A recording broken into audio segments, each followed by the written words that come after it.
مساء الخير يا شباب. كان في موضوع كده حابب ان انا اشارك فيه معاكم النهارده. هو يعني مش قاعده فنيه، مش حاجه علميه يعني مثبته، ولكن هو مجرد راي شخصي ليا. ممكن انا اكون صح وممكن اكون غلط، بس هو مجرد راي شخصي خالص يعني.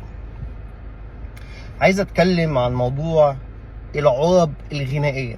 اتكلمت قبل كده في الموضوع ده، بس النهارده عندي اضافه تانية. في ناس بيطلعوا على السوشيال ميديا، طبعا اساتذه كبار طبعا وناس دارسين، بس انا اختلف معاهم في رايي بصراحه. بيطلعوا يقولوا للمطربين او الناس اللي بتبتدي لسه غنى جديد، بيقولوا لهم اي اغنيه انت بتسمعها لاي مطرب وعايز تغنيها، عادي انك تغنيها بطريقتك او باسلوبك وتحط فيها التاتشات بتاعتك او العرب الخاصه بتاعتك. تمام. انا من وجهه نظري اللي ممكن تكون صح او ممكن تكون غلط. انا شايف ان النظريه دي احيانا بتكون صح واحيانا تانية بتكون مش مظبوطه قوي. مش هقدر اقول غلط، ولكن مش مظبوطه قوي. على سبيل المثال، انت لما تيجي تتكلم النهارده عن اغنيه، انا هاخد كمثل وهوضح اشمعنى المثل ده قدام شويه. اغنيه لعبد الحليم حافظ مثلا زي نعم يا حبيبي نعم. الاغنيه دي انتاج الستينات. اذا الاغنيه دي لما نزلت جديد كان جدك موجود ووالدك كان عايش، وحاليا انت موجود. ولو انت مواليد التسعينات او الثمانينات فانت ممكن تكون متجوز وانت اب دلوقتي، ووصلت نفس الاغنيه دي لابنك. طب الاغنيه دي كده عدت على كام جيل؟ عدت على اجيال كتير. اذا الاغنيه دي بقت تراث واتحفرت في عقلنا واذهاننا وقلبنا بشكل معين، بالاداء اللي احنا سمعناه من الستينات. ما تيجي النهارده تمسك اغنيه زي كده وتعرف فيها على كيفك. بعض الناس وانا منهم احيانا لما نيجي نسمع عربه غريبه ما قالهاش عبد الحليم، احيانا اعمل كده زي ما يكون شاكوش خبط في ودني.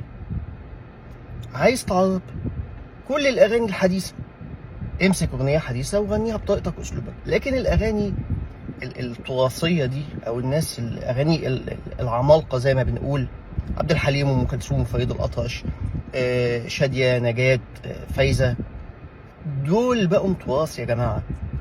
كل كلمة قالوها وكل جملة وكل عربة وكل نغمة طلعت منهم اتحفرت في عقلنا وقلبنا. فمش كل الناس النهاردة بتتقبل ان حد يغني شغلهم باسلوب تاني.